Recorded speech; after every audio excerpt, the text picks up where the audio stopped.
ನಮೋ ತಸ್ಸ ಭಗವತೋ ಅರಹತೋ ಸಮ್ಮಾ ಸಂಬುದ್ಧಸ ಮಹಾಕಾರುಣಿಕ ಸುಖಿತಿ ಗೌತಮ ಬುದ್ಧರ ಹಾಗೂ bodhisattva Baba Saheb doctor BR Ambedkar ಅವರು ಚರಣಾರವಿಂದಗಳಿಗೆ ನನ್ನ ಮೈತ್ರಿಪೂರ್ಣ ಅಭಿವಂದನೆಯನ್ನು ಸಲ್ಲಿಸುತ್ತಾ ಪ್ರಜ್ಞಾವಂತ ಕರ್ನಾಟಕದ ನನ್ನ ಹೊಲೆಯ ಕುಲಬಾಂಧವರಿಗೆಲ್ಲರೂ ಕೂಡ ನನ್ನ ಕ್ರಾಂತಿಕಾರಿ ಜೈ ಭೀಮ್ಗಳು.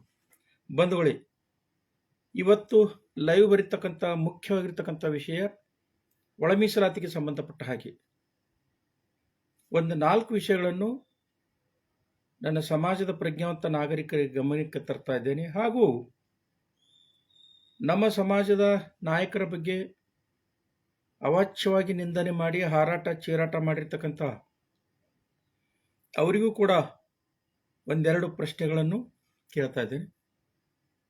ಮುಖ್ಯವಾಗಿ ಈ ವಿಡಿಯೋ ಹೊಲೆಯ ಸಮುದಾಯದ ಎಲ್ಲ ಪ್ರಜ್ಞಾವಂತರಿಗೂ ಕೂಡ. ಸ್ನೇಹಿತರೆ, ನಾನು ಒಂದು ತೋರಿಸ್ತಾ ಇಲ್ಲ, ಸುಮಾರು ದಿನಗಳಿಂದ ಅಥವಾ ಸುಮಾರು ವರ್ಷಗಳಿಂದ ಯಾವಾಗ ನಾನು ಈ ಭೀಮಾ ಕೋರೆಗಾಂವ್ ಬಗ್ಗೆ ಕ್ಷೇತ್ರ ಕಾರ್ಯಗಳು ಆರಂಭ ಮಾಡಿದೆನು, ಆವತ್ತಿನಿಂದ ಇಡೀ ಕರ್ನಾಟಕ ತುಂಬೆಲ್ಲ ತಿರುಗಾಡಿದಾಗ ಒಂದು ಮುಖ್ಯವಾಗಿರ್ತಕ್ಕಂಥ ಅಂಶ ಗಮನಕ್ಕೆ ಬಂತು. ಎಷ್ಟೇ ಜನ ಬಂದರೂ ಕೂಡ, 1 ಪಂಗಡ 2 ಪಂಗಡ 3 ಪಂಗಡಗಳು, ನಾನು ಯಾವುದೇ ಜಿಲ್ಲೆಗೆ ಹೋದರೂ ಕೂಡ ಅಲ್ಲಿ ಧನಾತ್ಮಕವಾಗಿರ್ತಕ್ಕಂಥ ಚಿಂತನೆ ಮಾಡ್ತಕ್ಕಂಥವ್ರು ಬಹಳ ಕಡಿಮೆ. ಬಂದಿರತಕ್ಕಂಥ ಯುವಕರಾಗಿರ್ಬೋದು, ವಯಸ್ಕರಾಗಿರ್ಬೋದು, ರಾಜಕಾರಣಿಗಳಾಗಿರ್ಬೋದು ಅಥವಾ ಮಾಜಿ ರಾಜಕಾರಣಿಗಳಾಗಿರ್ಬೋದು, ಅವರು ಚರ್ಚೆ ಮಾಡ್ತಕ್ಕಂಥ ಒಂದೇ ವಿಷಯ, ಅಲ್ಲಿರ್ತಕ್ಕಂಥ ಅವರ ಗ್ರಾಮ, ಅವರ ತಾಲೂಕು, ಅವರ ಜಿಲ್ಲೆಯಲ್ಲಿರ್ತಕ್ಕಂಥ ಈ ಹೊಲೆಯ ಕುಲದ ಯುವಕರ ಮತ್ತು ಸಮಾಜದ ನಾಗರಿಕರ ಬಗ್ಗೆ ಅಸೂಯೆ, ಈರ್ಷೆ, ಹೊಟ್ಟೆ ಕಿಚ್ಚು, ಕಾಲಿಡಿದು ಎಳಿತಕ್ಕಂಥದ್ದು, ಇವುಗಳ ಬಗ್ಗೆನೇ ಚರ್ಚೆ ಮಾಡ್ತಾರೆ ವಿನಃ ಅಭಿವೃದ್ಧಿಯ ಬಗ್ಗೆ, ಶೈಕ್ಷಣಿಕವಾಗಿರ್ತಕ್ಕಂಥ ಅಭಿವೃದ್ಧಿ, ಸಾಮಾಜಿಕವಾಗಿರ್ತಕ್ಕಂಥ ಅಭಿವೃದ್ಧಿ, ಆರ್ಥಿಕವಾಗಿರ್ತಕ್ಕಂಥ ಅಭಿವೃದ್ಧಿ, ಹೀಗೆ ಸರ್ವತೋಮುಖವಾಗಿರ್ತಕ್ಕಂಥ ಅಭಿವೃದ್ಧಿ ಕುರಿತು ಚರ್ಚೆ ಮಾಡ್ತಕ್ಕಂಥ ಕಡಿಮೆ, ವಿಳಂಬ ಕಡಿಮೆ. ನನಗನ್ನಿಸುತ್ತೆ, ಯಾಕೆ ಈ ಹೊಲೆಯ ಕುಲದಲ್ಲಿ ಇಂಥ ಜನಾಂಗ ಹೆಚ್ಚುತ್ತಾ ಇದ್ದಾರೆ? ಬಹುಶಃ ಅದಕ್ಕಾಗಿಯೇ ಇವತ್ತಿನ ದಿವಸ ಬಾಬಾ ಸಾಹೇಬ್ ಡಾಕ್ಟರ್ BR ಅಂಬೇಡ್ಕರ್ ಅವರ ವಿಚಾರಧಾರೆ, ಭಾರತದ ಸಂವಿಧಾನ, ಮೀಸಲಾತಿ ಹಾಗೂ ನನ್ನ ಸಮಾಜದ ಮೇಲೆ ಈ ರೀತಿಯ ಅಹಿತಕರ ಘಟನೆಗಳು, ದೌರ್ಜನ್ಯಗಳು ಹೆಚ್ಚಾಗ್ತಾ ಇವೆ ಅಂತ ನನಗನ್ನಿಸ್ತಾ ಇದೆ.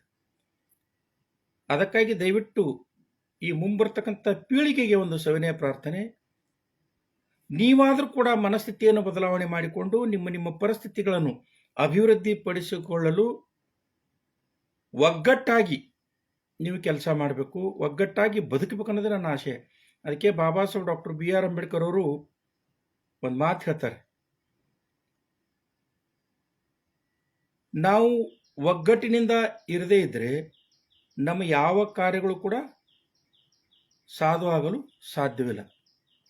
ಯಾಕೆ ಈ ಮಾತು ಹೇಳ್ತಾ ಇದ್ದೇನೆ ಅಂದರೆ, ಇವತ್ತು ನಾನೊಂದು 3 ದಿವಸದಿಂದ ಒಳ ಮೀಸಲಾತಿಗೆ ಸಂಬಂಧಪಟ್ಟ ಹಾಗೆ ವಿಶ್ರಾಂತ ನ್ಯಾಯಾಧೀಶರಾಗಿರ್ತಕ್ಕಂಥ HN ನಾಗಮೋಹನ್ ದಾಸ್ ಅವರ ಆಯೋಗ ಸಲ್ಲಿಕೆ ಮಾಡಿರ್ತಕ್ಕಂಥದ್ದು ಆಗಸ್ಟ್ 1ನೇ ತಾರೀಕು ದಿವಸ ಸಲ್ಲಿಕೆ ಮಾಡಿರ್ತಕ್ಕಂಥ ವರದಿಯನ್ನು ಗಮನಿಸಿದೆ. ಬಹುಶಃ ನೀವೆಲ್ಲರೂ ಕೂಡ ಗಮನಿಸಿರ್ತೀರಿ, ನನಗಿಂತ ತುಂಬ ಪ್ರಜ್ಞಾವಂತರಿರ್ತೀರಿ. ಅಥವಾ ವಿಶ್ರಾಂತ ಅಧಿಕಾರಿಗಳು, ಹೋರಾಟಗಾರರು, ಚೀರಾಟಗಾರರು, ಹಾರಾಟಗಾರರು ಅಥವಾ ಸೀಸನ್ ಅಂಬೇಡ್ಕರ್ ವಾದಿಗಳು ಕೂಡ ಗಮನಿಸಿರಿ ಅಂತ ಪರಿಭಾವಿಸ್ತೇನೆ.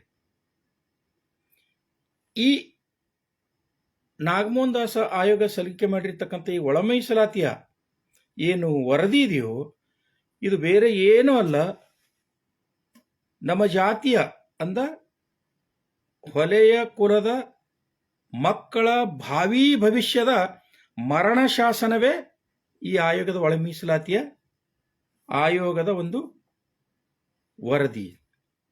ಅದಕ್ಕೊಂದು 4 ಎಕ್ಸಾಂಪಲ್ ಕೊಡ್ತೀನಿ, ಉಳಿದಿರ್ತಕ್ಕಂಥದ್ದು ಆ ವರದಿಯಲ್ಲಿ ಇರ್ತಕ್ಕಂಥದ್ದು ತಾವೆಲ್ಲರೂ ಓದ್ಕೋಬೇಕು ಅಂತಕ್ಕಂಥದ್ದು. ಮುಖ್ಯವಾಗಿರ್ತಕ್ಕಂಥದ್ದೇನು, ಈ ಒಳ ಮೀಸಲಾತಿ ಆಯೋಗ ಸಲ್ಲಿಕೆ ಮಾಡಿರ್ತಕ್ಕಂಥ ಶಿಫಾರಸಿನಲ್ಲಿ ಹೊಲೆಯರನ್ನು 4 ಭಾಗಗಳಾಗಿ ತುಂಡರಿಸಿರ್ತಕ್ಕಂಥದ್ದು.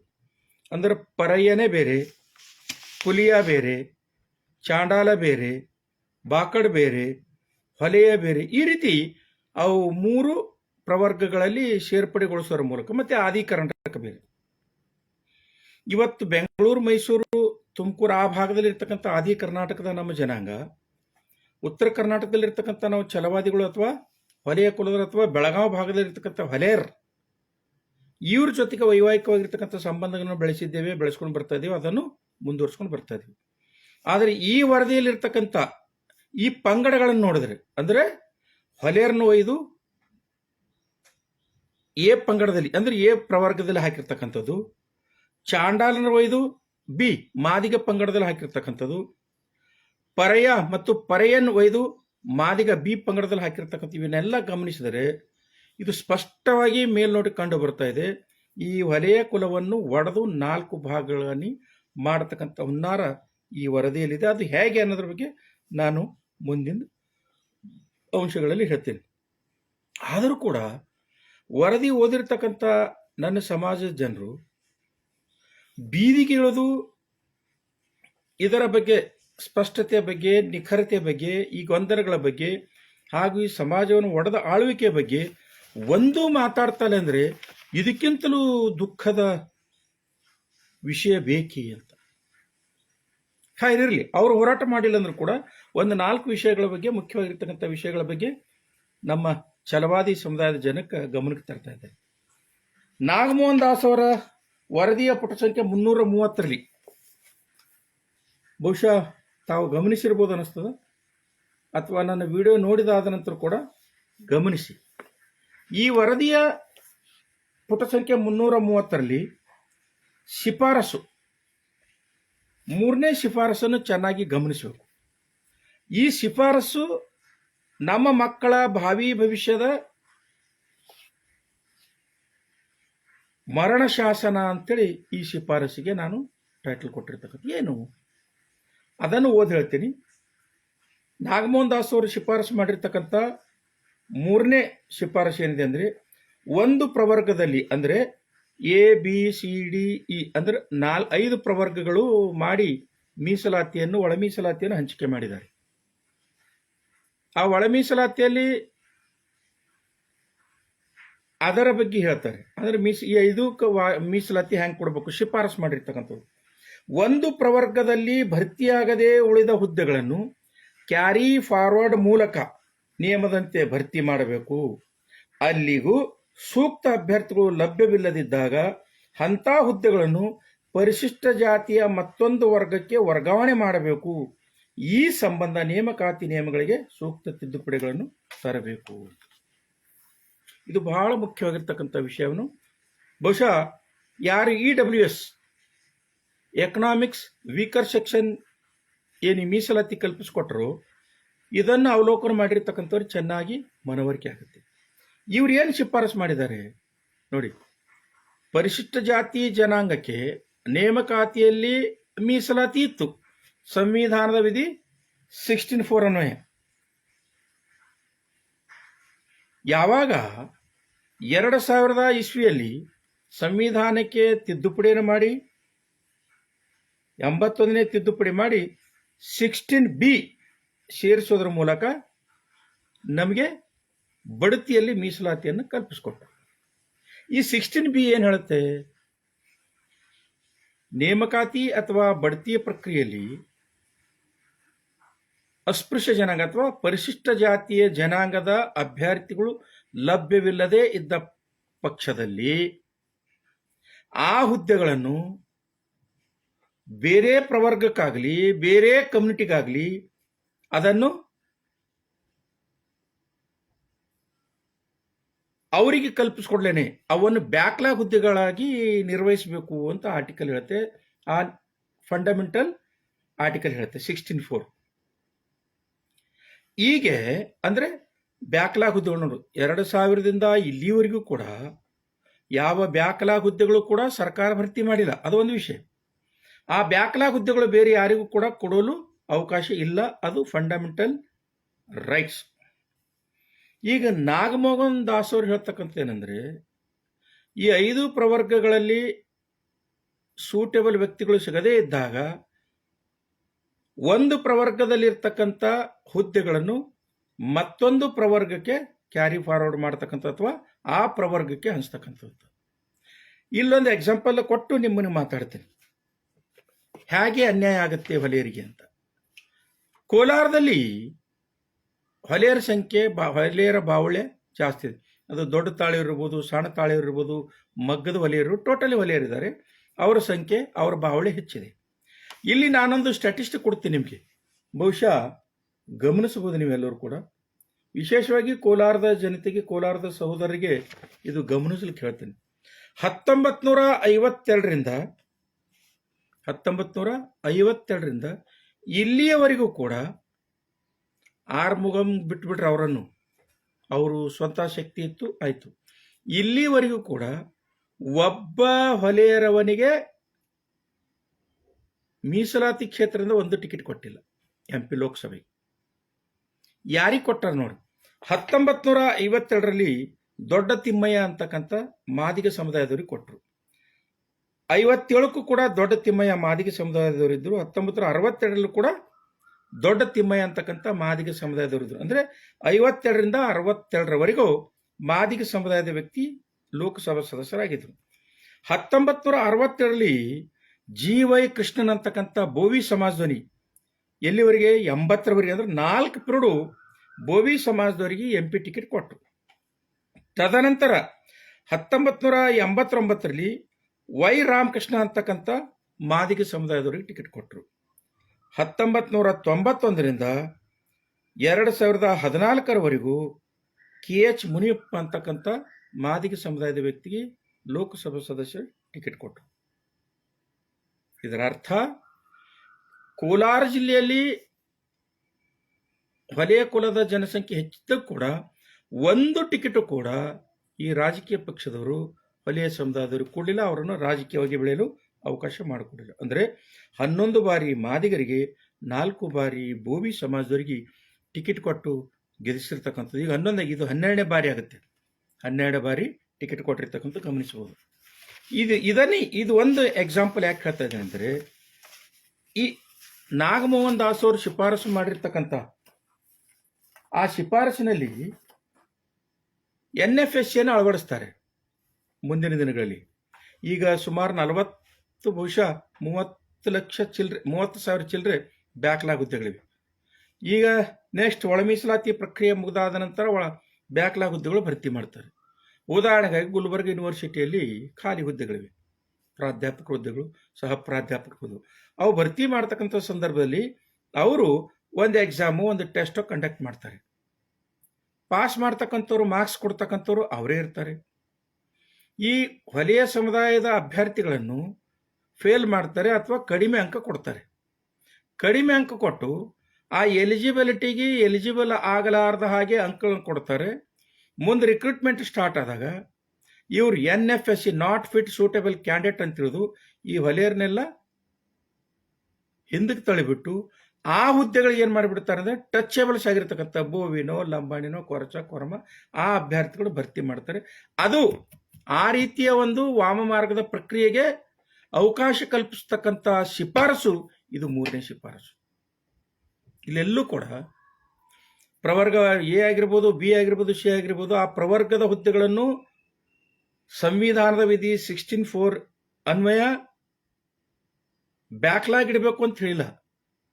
ಅವನ್ನು ಟಚೇಬಲ್ಸ್ಗೆ, ಅನ್ಟಚೇಬಲ್ಸ್ಗೆ ಅನ್ಫಿಟ್ ಕ್ಯಾಂಡಿಡೇಟ್ ಸಿಕ್ಕರಂದ್ರೆ, ಸೂಟೇಬಲ್ ಕ್ಯಾಂಡಿಡೇಟ್ ಸಿಗಲಿಲ್ಲ ಅಂದರೆ ಅವಕ್ಕೇನು ಮಾಡಬೇಕು, ಟಚೇಬಲ್ ಕಳಿಸ್ಬೇಕು ಅಂತ. ಸ್ನೇಹಿತರೆ, ತುಂಬ ಸೂಕ್ಷ್ಮವಾಗಿ ಗಮನಿಸಿರ್ತಕ್ಕಂಥವು ಈ ರಿಪೋರ್ಟ್ದಲ್ಲಿ ಸರ್ಕಾರಿ ಸೌಲಭ್ಯಗಳು, ಶೈಕ್ಷಣಿಕ ಸೌಲಭ್ಯಗಳು, ಸರ್ಕಾರಿ ಹುದ್ದೆಗಳು ಇವೆಲ್ಲವೂ ಕೂಡ ಭಾಗಶಃ ಪಡೆದಿರ್ತಕ್ಕಂಥವ್ರು ಟಚೇಬಲ್ಸ್ ಮತ್ತು ಮಾದಿಗ ಸಮುದಾಯದವರು. ನೀವು ನೋಡ್ಬೋದು 3 ಪಟ್ಟು, ಹೊಲೆಯರಿಗಿಂತಲೂ 3 ಪಟ್ಟು ಸೌಲಭ್ಯ ಪಡೆದಿರ್ತಕ್ಕಂಥ ಇದರಲ್ಲಿ ನಾವು ಗಮನಿಸ್ತಾ ಇದ್ದೀವಿ. ಸೊ ಅದಕ್ಕಾಗಿ ಈ ಶಿಫಾರಸನ್ನು ನಾವು ತಿರಸ್ಕರಿಸಬೇಕು ಅಥವಾ ಇದನ್ನು ರದ್ದುಪಡಿಸಲು ಗೌರವಾನ್ವಿತ ಮುಖ್ಯಮಂತ್ರಿಗಳಿಗೆ ಮತ್ತು ಗೌರವಾನ್ವಿತ ಸರ್ಕಾರಕ್ಕೆ ನಮ್ಮ ಸಮಾಜದ ಪರವಾಗಿ ಒಂದು ರೆಪ್ರೆಸೆಂಟೇಷನ್ ಕೊಡ್ಬೇಕಂತೇಳಿ ತಮ್ಮಲ್ಲಿ ಕೇಳ್ಕೊತಿದ್ರು. ಒಂದು ವೇಳೆ ಈ ಶಿಫಾರಸು ಯಥಾವತ್ತಾಗಿ ಜಾರಿಗೆ ಬಂದಿದ್ದಾದರೆ ಹೊಲೆಯರ ವಿದ್ಯಾರ್ಥಿಗಳಿಗೆ ಯಾವುದೇ ಉನ್ನತ ವ್ಯಾಸಂಗಕ್ಕಾಗಲಿ, ಯಾವುದೇ ಜಾಬ್ಗೆ ಆಗಲಿ, ಯಾವುದೇ ಪ್ರಮೋಷನ್ಗಾಗಲಿ ಇವರಿಗೆ ಅವಕಾಶವನ್ನು ಕೊಡುವುದೇ ಇಲ್ಲ. ಬಹುಶಃ ನೋಡಿರಬೇಕು. ಎಫಿಷಿಯನ್ಸಿ ಅಂತಕ್ಕಂಥ ಒಂದು ಶಬ್ದದಿಂದ ಎಷ್ಟೋ ಜನ ಅಧಿಕಾರಿಗಳು ಡೆಮೋಷನ್ ಆಗಿರ್ತಕ್ಕಂಥ ನೋಡ್ತಾ ಇದ್ದೀವಿ. ಸೊ ಅದಕ್ಕಾಗಿ ನೀವೆಲ್ಲರೂ ಕೂಡ ಈ ನಾಗಮೋಹನ್ ದಾಸ್ ಅವರ ಏನು ಶಿಫಾರಸಿದೆಯಲ್ಲೋ ಇದನ್ನು ನಾವು ತಿರಸ್ಕರಿಸೋದ್ರ ಮೂಲಕ ಇದನ್ನು ತೆಗೆದು ಹಾಕೋ ಸಲುವಾಗಿ ಘನತೆವೆತ್ತ ಸರ್ಕಾರಕ್ಕೆ ನಾವು ರೆಪ್ರೆಸೆಂಟೇಟಿವ್ ಕೊಡ್ಬೇಕಂತೇಳಿ ಕೇಳ್ಕೊತಾ ಇದ್ದೇನೆ. ಎರಡನೇದಾಗಿ ಒಳ ಮೀಸಲಾತಿಯ ಬಗ್ಗೆ ಯಾವತ್ತೂ ಕೂಡ ಹೊಲೆಯರು ವಿರೋಧ ಇಲ್ಲ. ಆದರೆ ನಿಷ್ಪಕ್ಷಪಾತವಾಗಿ ಪ್ರಾಮಾಣಿಕವಾಗಿ ಒಳ ಮೀಸಲಾತಿ ಇರಬೇಕು ಅನ್ನೋದು ಮತ್ತು ಸಮೀಕ್ಷೆ ಆಗಬೇಕು ಅನ್ನೋದು ಎಲ್ಲರ ಅಭಿಪ್ರಾಯವಾಗಿತ್ತು. ಆದರೆ ಶೋ ಪುಟಪ್ ಮಾಡೋ ಸಲುವಾಗಿ ನಾಯಕತ್ವದ ಹಪಾಪಿಯಿಂದ, ಒಂದು ಸಮುದಾಯದ ನಾಯಕತ್ವದ ಹಪಾಪಿಯಿಂದ ಹಾರಾಟ ಚೀರಾಟ ಮಾಡಿದ್ರೆ ವಿನ ಸುಪ್ರೀಂ ಕೋರ್ಟ್ ಆರ್ಡರ್ ಆಗಿದೆ, ಅದು ಇಂಪ್ಲಿಮೆಂಟ್ ಮಾಡೇಬೇಕು. 1 ತಿಂಗಳಾಗ್ಬೋದು, 3 ತಿಂಗಳಾಗ್ಬೋದು, 6 ತಿಂಗಳಾಗ್ಬೋದು, 1 ವರ್ಷ ಆಗ್ಬೋದು, ಮಾಡೇಬೇಕಾಯಿತು. ಆದರೆ ನಾವೆಲ್ಲರೂ ಕೂಡ ಬಾಬಾ ಸಾಹೇಬ್ ಡಾಕ್ಟರ್ BR ಅಂಬೇಡ್ಕರ್ ಅವರು, B ಶ್ಯಾಮ್ ಸುಂದರ್ ಸಾಹೇಬರು ಮತ್ತು ಮಾನ್ಯವರ ಕಾಶಿರಾಮ್ ಸಾಹೇಬರ ರಾಜಕೀಯ ತತ್ವ ಸಿದ್ಧಾಂತಗಳನ್ನು ಒಪ್ಪಿಕೊಂಡಿರ್ತಕ್ಕಂಥ ಸಮುದಾಯ ಈ ವಲಯ ಸಮುದಾಯ. ಕಾಶಿರಾಮ್ ಸಾಹೇಬ್ರು ಏನು ಹೇಳ್ತಾರೆ, ಜಿಸ್ಕಿ ಜಿತ್ನಾ ಸಂಖ್ಯಾ ಭಾರಿ, ಜಿಸ್ಕಿ ಜಿತ್ನಾ ಸಂಖ್ಯಾ ಭಾರಿ ಉಸ್ಕಿ ಉತ್ನಾ ಭಾಗಿದಾರಿ ಅಂತ. ಯಾರ್ಯಾರ ಜನಸಂಖ್ಯೆ ಎಷ್ಟಿದೆಯೋ ಅದಕ್ಕೆ ತಕ್ಕಂತೆ ಪ್ರಾತಿನಿಧ್ಯ ಕೊಡಬೇಕು ಅಂತಕ್ಕಂಥದ್ದು ಶ್ಯಾಮ್ ಸುಂದರ್ ಸಾಹೇಬರ ನಿಲುವಾಗಿತ್ತು, ಬಾಬಾ ಸಾಹೇಬ್ರ ನಿಲುವಾಗಿತ್ತು ಮತ್ತು ಮಾನ್ಯವರ ಕಾಶಿರಾಮ್ ಸಾಹೇಬರ ನಿಲುವಾಗಿತ್ತು. ಆದರೆ ಇವತ್ತಿನ ಒಳ ಮೀಸಲಾತಿಯ ಒಂದು ಏನು ವರದಿ ಇದೆಯೋ ಇದು ಪಾರದರ್ಶಕತೆಯಿಂದ ಕೂಡಿದ್ದಲ್ಲ. ಒಂದು ಕಮ್ಯುನಿಟಿಯ ಒತ್ತಾಯದ ಮೇರೆಗೆ, ಕೆಲವೊಂದು ನಾಯಕರ ಒತ್ತಾಯದ ಮೇರೆಗೆ, ಇನ್ನಿಷ್ಟು ವಾಮ ಮಾರ್ಗದ ಸಮೀಕ್ಷೆಗಳ ಮೂಲಕ ಈ ವರದಿಯನ್ನು ಹೊಲೆಯ ಸಮುದಾಯದ ವಿರುದ್ಧವಾಗಿ ಮತ್ತು ಅವರನ್ನು ಗೌಣವಾಗಿಸುವ ಸಲುವಾಗಿಯೇ ಸಿದ್ಧಪಡಿಸಿರ್ತಕ್ಕಂಥ ಅಂಶಗಳನ್ನು ಈ ವರದಿಯಲ್ಲಿ ನಾವು ಗಮನಿಸಿದ್ದೇವೆ. ನೋಡಿ, ಈ ಹಿಂದಿನ ದಿನಮಾನಗಳನ್ನು, ಗತಕಾಲದ ಚರಿತ್ರೆ ನಾವು ಅಧ್ಯಯನ ಮಾಡಿದಾಗ ಬ್ರಾಹ್ಮಣರು ಹೊಲೆಯರ ಬೌದ್ಧಿಕ ಅಸ್ಮಿತೆಗಳನ್ನು, ಅಂದರೆ ವಿಹಾರಗಳಾಗಿರ್ಬೋದು, ಚೈತ್ಯಾಲಯಗಳಾಗಿರ್ಬೋದು, ಭೂಮಿ ಆಗಿರ್ಬೋದು, ಅವನ್ನು ಕಿತ್ತುಕೊಂಡಿರ್ತಕ್ಕಂಥದ್ದು ನೋಡ್ತಾ ಇದ್ದೀವಿ. ಆದರೆ ಇವತ್ತು ಈ ಒಳ ಮೀಸಲಾತಿಯ ಮೂಲಕ ಹೊಲೆಯರ ರಾಜಕೀಯ ಪ್ರಾತಿನಿಧ್ಯತೆಯನ್ನು, ಆರ್ಥಿಕ ಸಾಮರ್ಥ್ಯವನ್ನು, ಶೈಕ್ಷಣಿಕ ಮತ್ತು ಉದ್ಯೋಗದ ಸೌಲಭ್ಯಗಳನ್ನು ಕಿತ್ತುಕೊಳ್ತಕ್ಕಂಥ ಹುನ್ನಾರ ಈ ವರದಿಯಲ್ಲಿ ಇರ್ತಕ್ಕಂಥ ನಾವು ಗಮನಿಸಿದ್ದೇವೆ.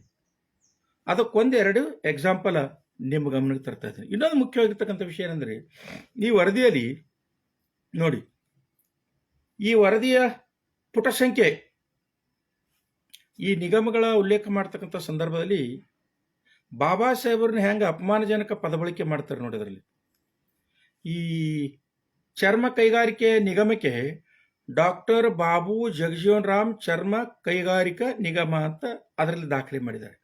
ಆದರೆ ಬಾಬಾ ಸಾಹೇಬ್ರ ಅಭಿವೃದ್ಧಿ ನಿಗಮಕ್ಕೆ ಏನು ಬರೆದಿದ್ದಾರೆ, ಡಾಕ್ಟರ್ ಅಂಬೇಡ್ಕರ್ ಅಭಿವೃದ್ಧಿ ನಿಗಮ ಅಂತ.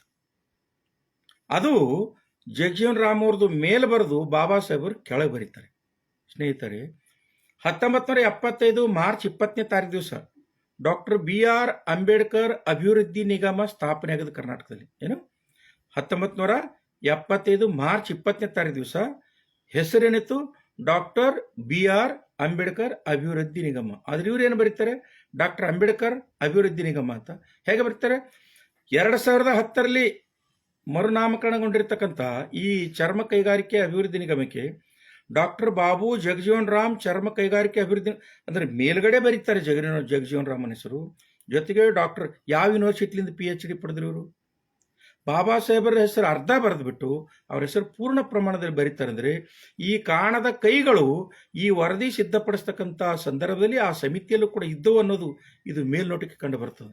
ಇದು ಸಹಿಸ್ಕೊಳ್ತಕ್ಕಂಥ ವಿಷಯ ಅಲ್ಲ. ಕಾರಣ ಎಂದರೆ ಬಾಬಾ ಸಾಹೇಬರಿಗೆ, ಬಾಬಾ ಸಾಹೇಬ್ ವಿಚಾರಧಾರೆಗೆ, ಬಾಬಾ ಸಾಹೇಬರ ಹೆಸರಿಗೂ ಕೂಡ ಒಂದು ಕಳಂಕ ತರ್ತಕ್ಕಂಥ ಅಥವಾ ಅದನ್ನು ಕ್ಷಿತಿಗೊಳಿಸ್ತಕ್ಕಂಥ ಕೆಲಸ ಇದು ಸಹಿಸಲು ಅಸಾಧ್ಯವಾಗಿರ್ತಕ್ಕಂಥದ್ದನ್ನು ಇದನ್ನು ಕೂಡ ನಾನು ಉಗ್ರವಾಗಿ ಖಂಡಿಸ್ತೀನಿ. ಏನಂದರೆ ಬಾಬಾ ಸಾಹೇಬ್ರ ಹೆಸರು ಕೆಳಗೆ ಬರೆದದ್ದಲ್ದೇ ಬಾಬಾ ಸಾಹೇಬ್ರು ಅಪೂರ್ಣ ಹೆಸರನ್ನು ಬರೆದು ಡಾಕ್ಟರ್ ಅಂಬೇಡ್ಕರ್ ಅಂತ ಬರೆದ್ಬಿಟ್ಟು ಇದು ಅಪೂರ್ಣ ಹೆಸರು ಬರೆದಿದ್ದಾರಲ್ಲ, ಇದನ್ನು ನಾವು ತುಂಬ ಖಂಡಿಸ್ತೀನಿ ಅಂತಕ್ಕಂಥ ಮಾತನ್ನು ಹೇಳ್ತಾ, ಇನ್ನು ಎರಡನೇ ವಿಷಯಕ್ಕೆ ನೋಡಿ, ಇದು ಶಿಫಾರಸಿನ ಕೋರ್ತಾ ಇತ್ತು. ಅದಕ್ಕಾಗಿ ಶಿಫಾರಸನ್ನು ತಿರಸ್ಕರಿಸಲು ನಮ್ಮ ಪ್ರತಿನಿಧಿಗಳ ಮೂಲಕ ನಾವು ಸರ್ಕಾರಕ್ಕೆ, ಗೌರವಾನ್ವಿತ ಮುಖ್ಯಮಂತ್ರಿಗಳಿಗೆ ಒತ್ತಡ ಹಾಕಬೇಕು ಅಂತಕ್ಕಂಥ ಮಾತನ್ನು ಕೇಳ್ತೇನೆ.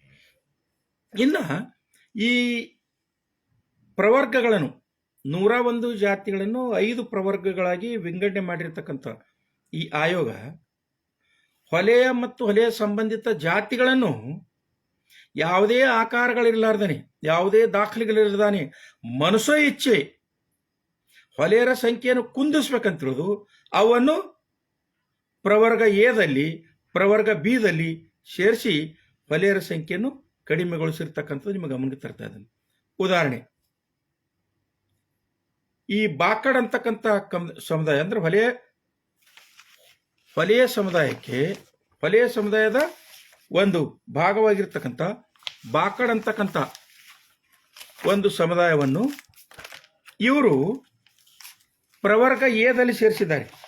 ಪ್ರವರ್ಗ ಎದಲ್ಲಿ ಎಡ್ಗರ್ ಥರ್ಸ್ಟನ್ ಅವರು ಮತ್ತು ರಂಗಾಚಾರ್ಯವರು ಹಾಗೆಯೇ ಗುಸ್ತವ್ ಸಾಲಮನ್ ಓಪಟ್ ಅವರು, ಇದು ಗುಸ್ತವ್ ಸಾಲಮನ್ ಓಪಟ್ ಅವರ ರೆಕಾರ್ಡ್ ಇದೆ ಇದರಲ್ಲಿ. ಮತ್ತು ಮೈಸೂರು ಗೆಜೆಟ್ನಲ್ಲಿ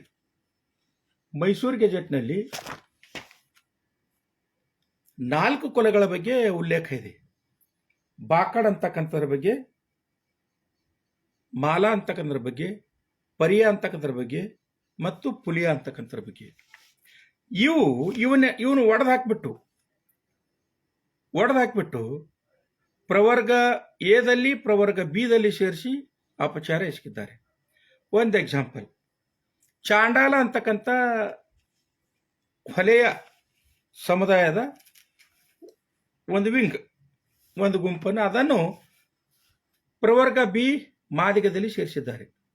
ಚಾಂಡಾಲ ಅಂದರೆ ಹೊಲೆಯ ಅನ್ನಲು ಸರ್ಕಾರ ಅಂದರೆ ಕನ್ನಡ ಸಾಹಿತ್ಯ ಪರಿಷತ್ತು ಮುದ್ರಣ ಮಾಡಿರ್ತಕ್ಕಂಥ ಈ ಒಂದು ಶಬ್ದಕೋಶ, ಈ ಶಬ್ದಕೋಶದ ಪುಟ ಸಂಖ್ಯೆ 1426ರಲ್ಲಿ ಇಲ್ಲಿ ಸ್ಪಷ್ಟವಾಗಿ ಬರೆದಿದ್ದಾರೆ. ಏನಂತ? ಹೊಲೆ ಎಂದರೆ ಪಂಚಮ ವರ್ಣಕ್ಕೆ ಸೇರಿದವರು, ಚಾಂಡಾಲ ನೀಚ. ಹೊಲೆ ಎಂದರೆ ಚಾಂಡಾಲ ಅಂಥೇಳಿ ಸರ್ಕಾರದ ಸ್ವಾಮ್ಯದ ಕನ್ನಡ ಸಾಹಿತ್ಯ ಪರಿಷತ್ತು, ಪ್ರಜ್ಞಾವಂತರಿರ್ತಕ್ಕಂಥ ಪರಿಷತ್ತು ಇವರು ದಾಖಲೆ ಮಾಡಿದ್ದಾರೆ. ಹೊಲೆ ಅಂದರೆ ಚಾಂಡಾಲ ಅಂತ. ಆದರೆ ಈ ಸದಾಶಿವ ವರದಿಯಲ್ಲಿ ಚಾಂಡಾಲರನ್ನು ಯಾವ ಪ್ರವರ್ಗಕ್ಕೆ ಸೇರಿಸಿದ್ದಾರೆ ಅಂದರೆ ಪ್ರವರ್ಗ ಬಿದಲ್ಲಿ ಮಾದಿಗ ಸಮುದಾಯದಲ್ಲಿ ಸೇರಿಸಿದ್ದಾರೆ. ಇನ್ನು ಎರಡನೇದೇನೆಂದರೆ ಹೊಲೆಯರ್. ಬೆಳಗಾವಿ ಜಿಲ್ಲೆಯಲ್ಲಿ ನಮ್ಮ ಸಮುದಾಯವನ್ನಂತ ನಮ್ಮ ಕುಲವನ್ನು ಹೊಲೆಯರ್ ಅಂತ ಕರೀತಾರೆ. ಈ ಹೊಲೆಯರ್ ಅಂತಕ್ಕಂಥ ಈ ಸಮುದಾಯ ಅಂದರೆ ಹೊಲೆಯರ ಒಂದು ರೂಪಾಂತರಗೊಂಡಿರ್ತಕ್ಕಂಥ ಅಥವಾ ಅಪಭ್ರಂಶಗೊಂಡಿರ್ತಕ್ಕಂಥ ಅಥವಾ ಅವರ ಭಾಗದಲ್ಲಿ ಮರಾಠಿ ಮಿಶ್ರಿತ ಒಂದು ಶೈಲಿಯಲ್ಲಿ ಕರೀತಕ್ಕಂಥ ಹೊಲೆಯರ್, ಇದನ್ನು ಪ್ರವರ್ಗ ಎದಲ್ಲಿ ಸೇರಿಸಿದ್ದಾರೆ. ಅಲ್ಲಿ ನಮ್ಮ ಜನಸಂಖ್ಯೆಯನ್ನು ಕಡಿಮೆ ಮಾಡಿರ್ತಕ್ಕಂಥ ಗಮನಿಸ್ತಾ ಇದ್ದೀವಿ. ಈಗ ಗುಸ್ತವ್ ಸಾಲಮನ್ ಓಪಟ್ ಅವರು ತಮ್ಮ ದ್ರಾವಿಡಿಯನ್ ಅಂತಕ್ಕಂಥ ಒಂದು ಜನಾಂಗೀಯ ಅಧ್ಯಯನದ, ಕುಲಶಾಸ್ತ್ರೀಯ ಅಧ್ಯಯನದ ಇದೊಂದು ಡಾಕ್ಯುಮೆಂಟ್ರಿ. ಈ ಡಾಕ್ಯುಮೆಂಟ್ರಿಯಲ್ಲಿ ಹೊಲೆಯ, ಪುಲಿಯ, ಮಾಲ, ಮಹಾರ್, ಛಲವಾದಿ ಇವೆಲ್ಲವೂ ಕೂಡ ಸಿನೋನಿಮಸ್ ವರ್ಡ್ಸ್ ಅಂದರೆ ಒಂದೇ ಕುಲ ಸಂಬಂಧಿತ ಪದಗಳಾಗಿವೆ ಅಂತ ಹೇಳ್ತಾರೆ. ನಂಬರ್ 1. ಎರಡನೇದಾಗಿ ಇದು ಕರ್ನಾಟಕ ಸರ್ಕಾರ ಮುದ್ರಣ ಮಾಡಿರ್ತಕ್ಕಂಥದ್ದು. ಬಂಜಗೇರಿ ಜಯಪ್ರಕಾಶ್ ಅವರು ಟ್ರಾನ್ಸ್ಲೇಷನ್ ಮಾಡಿರ್ತಕ್ಕಂಥದ್ದು. ಸಂಪುಟ ಸಂಖ್ಯೆ 2. ಇದರಲ್ಲಿ ನಾನು ಅದನ್ನು ಯಥಾರೀತಿ ಓದಿ ಹೇಳ್ತೀನಿ ನಿಮಗೆ. ಏನು? ಈ ಪರಯ್ಯ ಅಥವಾ ಪರಯ್ಯನ್ ಅಂತಕ್ಕಂಥದ್ದನ್ನು ಮಾದಿಗ ಸಮುದಾಯದಲ್ಲಿ ಸೇರಿಸಿ 1,61,164 ಜನಸಂಖ್ಯೆಯನ್ನು ಹೊಲೆಯಲ್ಲಿ ಕಡಿಮೆ ಮಾಡಿದ್ದಾರೆ. ಒಂದು ಸಮುದಾಯನ ಸೇರಿಸುವ ಮೂಲಕ. ಯಾವ ಸಮುದಾಯ? ಪರಯ್ಯ ಮತ್ತು ಪರಿಯನ್. ವಾಸ್ತವಿಕವಾಗಿ ಪರಯ್ಯ ಮತ್ತು ಪರಿಯನ್ ಇದು ಹೊಲೆಯ ಕುಲದ ತಮಿಳು ಮತ್ತು ತಮಿಳುನಾಡಿನಲ್ಲಿ ಕರೀತಕ್ಕಂಥ ಆ ಭಾಷೆಯ ಒಂದು ಉಚ್ಚಾರಣೆ ಆಗಿದೆ. ಮತ್ತು ಇದು ಹೊಲೆಯ ಕುಲದ ಅಥವಾ ಹೊಲೆಯ ಸಂವಾದಿ ಪದ ಆಗಿದೆ. ಸಿನಾನಿಮಸ್ ವರ್ಡ್ ಅಂತಕ್ಕಂಥದ್ರ ಬಗ್ಗೆ ಈ ಸಂಪುಟದಲ್ಲಿದೆ. ಅದನ್ನು ಸ್ವಲ್ಪ ಓದಿ ಹೇಳ್ತೀನಿ ನೋಡಿತಾವೆ. ಒಂದಾನೊಂದು ಕಾಲದಲ್ಲಿ ಭೂಮಿಯ ಒಡೆಯರಾಗಿದ್ದರು, ಹೊಲೆಯರು ಒಂದಾನೊಂದು ಕಾಲದಲ್ಲಿ ಭೂಮಿಯ ಒಡೆಯರಾಗಿದ್ದರು ಎನ್ನುವುದನ್ನು ಸೂಚಿಸುತ್ತದೆ. ಹೆಸರಿನ ಉತ್ಪತ್ತಿಯೇ ಹೀಗೆ ಇರಲಿ, ಇವರು ಪರಯ್ಯ ಹಾಗೂ ಪುಲಿಯಗಳಿಗೆ ಸಮಾನರು ಎನ್ನುವುದರಲ್ಲಿ ಯಾವುದೇ ಅನುಮಾನ ಇಲ್ಲ. ಹೊಲೆಯರು ಅನೇಕ ಉಪವಿಭಾಗಗಳಾಗಿ ವಿಂಗಡಿಸಲ್ಪಟ್ಟಿದ್ದಾರೆ. ನೋಡಿ, ಇದು ಸರ್ಕಾರ ಮುದ್ರಣ ಮಾಡಿರ್ತಕ್ಕಂಥ ದಕ್ಷಿಣ ಭಾರತದ ಜಾತಿ ಮತ್ತು ಬುಡಕಟ್ಟುಗಳು, ಎಡ್ಗರ್ ಥರ್ಸ್ಟನ್ ಮತ್ತು ಕೆ ರಂಗಾಚಾರ್ಯರು ಬರೆದಿರ್ತಕ್ಕಂಥ ಪುಸ್ತಕದ ಕನ್ನಡ ಅನುವಾದ, ಸರ್ಕಾರಿ ದಸ್ತಾವೇಜ. ಇದರಲ್ಲಿ ಸ್ಪಷ್ಟವಾಗಿ ಬರೆದಿದ್ದಾರೆ, ಪರಯ್ಯ ಮತ್ತು ಪೊಲೆಯ ಇದು ಹೊಲೆಯ ಕುಲದ ಸಂವಾದಿ ಪದಗಳು ಸೇಮ್ ಇವೆ, ಅದು ಸೇಮ್ ಕುಲ ಅಂತಕ್ಕಂಥದ್ದು. ಅದನ್ನೇ ಇಂಗ್ಲಿಷಲ್ಲಿ cost and tribes in south India, ಇದು ಒರಿಜಿನಲ್ ಪುಸ್ತಕ. Cost and tribes in south India original ಪುಸ್ತಕದ ಪುಟ ಸಂಖ್ಯೆ 329ರಲ್ಲಿ ಸ್ಪಷ್ಟವಾಗಿ ಹೇಳ್ತಾರೆ ಏನಂತ, ಹೊಲೆಯ ಮತ್ತು ಪುಲೆಯ ಪರ್ಯ ಇವೆಲ್ಲ ನೋಡಿಗ, Holeya are the field labourers and farmer agrestic serfs of the south ಕೇಂದ್ರ, Pulaya being the Malayalam and Pulayan, Paraiya the Tamil from the same word. ನೋಡಿ, ಕೇಂದ್ರ ಭಾಗದಲ್ಲಿ ಇರ್ತಕ್ಕಂಥ ಹೊಲೆಯರು ಅಂದ್ರೆ ನಾವೆಲ್ಲರೂ ಕೂಡ ಹೊಲೆಯರೇ. ಕೇಂದ್ರ ಭಾಗದಲ್ಲಿ ಇರ್ತಕ್ಕಂಥ ಹೊಲೆಯರು ಮತ್ತು ಮಲಯಾಳಂ ಕೇರಳದಲ್ಲಿರ್ತಕ್ಕಂಥ ಪುಲಿಯರು ಮತ್ತು ತಮಿಳುನಾಡಿರ್ತಕ್ಕಂಥ ಪರ್ಯನ್ ದ ಸೇಮ್ ವರ್ಡ್, ಇವೆಲ್ಲವೂ ಕೂಡ ಸೇಮ್ ವರ್ಡ್ ಅಂತಕ್ಕಂಥದ್ದು cost and tribes in south India volume number 4 ಇದರಲ್ಲಿ ದಾಖಲೆ ಆಗಿರ್ತಕ್ಕಂಥದ್ದು ನೀವು ಗಮನಿಸ್ತಾ ಇದ್ದೀರಿ. ಅಂದರೆ ಹೊಲೆಯ, ಪರಯ್ಯ, ಪುಲಿಯ ಇವೆಲ್ಲವೂ ಕೂಡ ಹೊಲೆಯ ಸಮುದಾಯಕ್ಕೆ ಸಂಬಂಧಪಟ್ಟಿರ್ತಕ್ಕಂಥ. ಅದಕ್ಕಾಗಿ ಬಾಕಡ್, ಚಾಂಡಾಲ್, ಹೊಲೆಯರ್, ಪರಯ್ಯ ಇವು ಮಾದಿಗ ಸಮುದಾಯದ ಪದಗಳೆಲ್ಲ, ಕುಲಗಳೆಲ್ಲ ಇವು ಹೊಲೆಯ ಸಮುದಾಯದ ಕುಲಗಳಾಗಿವೆ. ಅದಕ್ಕಾಗಿ ಈ ವರದಿಯಲ್ಲಿ ಈ ನಾಗಮೋಹನ್ ದಾಸ್ ಅವರ ವರದಿಯಲ್ಲಿ ಏನು ತಪ್ಪಾಗಿ ಆಗಿದೆಯೋ, ಉದ್ದೇಶಪೂರ್ವಕವಾಗಿದೆಯೋ, ಆದರೆ ಈ ರೀತಿ ನಮ್ಮ ಸಮುದಾಯದ ನಮ್ಮ ಕುಲಗಳನ್ನು ಮತ್ತು ಅಂಕಿ ಸಂಖ್ಯೆಯನ್ನು ಮಾದಿಗ ಕುಲದಲ್ಲಿ ಸೇರಿಸಿದಕ್ಕಾಗಿ ಇದನ್ನು ಸರಿಪಡಿಸಲು ಘನತೆವೆತ್ತ ಸರ್ಕಾರಕ್ಕೆ, ಗೌರವಾನ್ವಿತ ಮುಖ್ಯಮಂತ್ರಿಗಳಿಗೆ ನಾನು ಸವಿನಯ ಪ್ರಾರ್ಥನೆ ಮಾಡ್ಕೋತೀನಿ.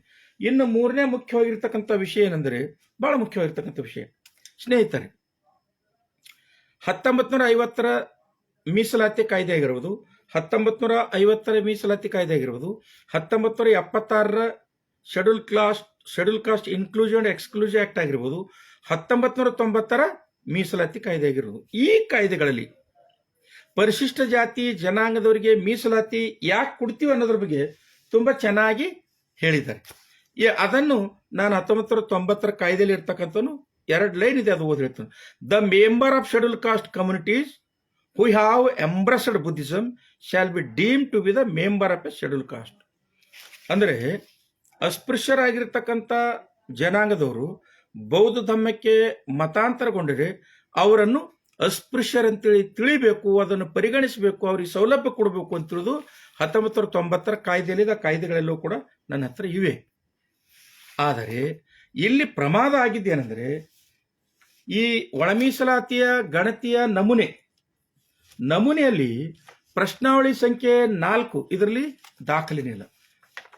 ಸಾಮಾನ್ಯ ಜನಗಣತಿಯ 2011ರ ಪ್ರಶ್ನಾವಳಿ ಸಂಖ್ಯೆ 4ರಲ್ಲಿ ಏನಿದೆ ಅಂದರೆ ಧರ್ಮದ ಕಾಲಂ ಇದೆ, ಧರ್ಮದ ಕಾಲಂ. ಆದರೆ ಈ ಒಳ ಮೀಸಲಾತಿಯ ಅರ್ಜಿ ನಮೂನೆಯಲ್ಲಿ ಧರ್ಮದ ಕಾಲಂ ಇಲ್ಲ. ಅಸ್ಪೃಶ್ಯರಿಗೆ ಅಥವಾ ಶೆಡ್ಯೂಲ್ ಕಾಸ್ಟ್ ಜನಾಂಗಕ್ಕೆ ಮೀಸಲಾತಿ ಕೊಡ್ತಕ್ಕಂಥದ್ದು ಧರ್ಮದ ಆಧಾರದ ಮೇಲೆ. ಯಾವ ಧರ್ಮದ ಆಧಾರದ ಮೇಲೆ? ಹಿಂದೂ ಧರ್ಮದಲ್ಲಿ ಸಾಮಾಜಿಕವಾಗಿ, ಆರ್ಥಿಕವಾಗಿ, ಶೈಕ್ಷಣಿಕವಾಗಿ ಶೋಷಣೆಗೆ ಒಳಪಟ್ಟಿರ್ತಕ್ಕಂಥ ಜನಾಂಗಕ್ಕೆ ಮೀಸಲಾತಿಯನ್ನು ಕಲ್ಪಿಸಿಕೊಟ್ಟಿದ್ದಾರೆ. ಈಗ ಈ ಫಾರ್ಮದಲ್ಲಿ ಧರ್ಮದ ಕಾಲಂ ಇಲ್ಲ. ಯಾಕೆ ಇಲ್ಲ? ಇದನ್ನು ನಾವು ಸೂಕ್ಷ್ಮವಾಗಿ ಅರ್ಥ ಮಾಡ್ಕೋಬೇಕು. 1990ರ ಕಾಯ್ದೆಯ ಪ್ರಕಾರ ಧರ್ಮ ಪರಿವರ್ತನೆಗೊಂಡಿರ್ತಕ್ಕಂಥ ಹೊಲೆಯರು ಅಸ್ಪೃಶ್ಯತೆ ಟ್ರೀಟ್ ಮಾಡ್ತಾರೆ.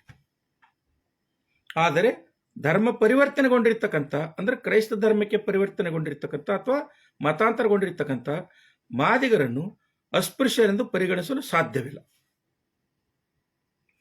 ಇದೊಂದು ನೇರವಾಗಿ ಮತ್ತು ಸ್ಪಷ್ಟವಾಗಿ ನಿಮ್ಮ ಗಮನಕ್ಕೆ ತರ್ತಾ ಇದ್ದೇನೆ. ಇದು ಸತ್ಯನೌದು.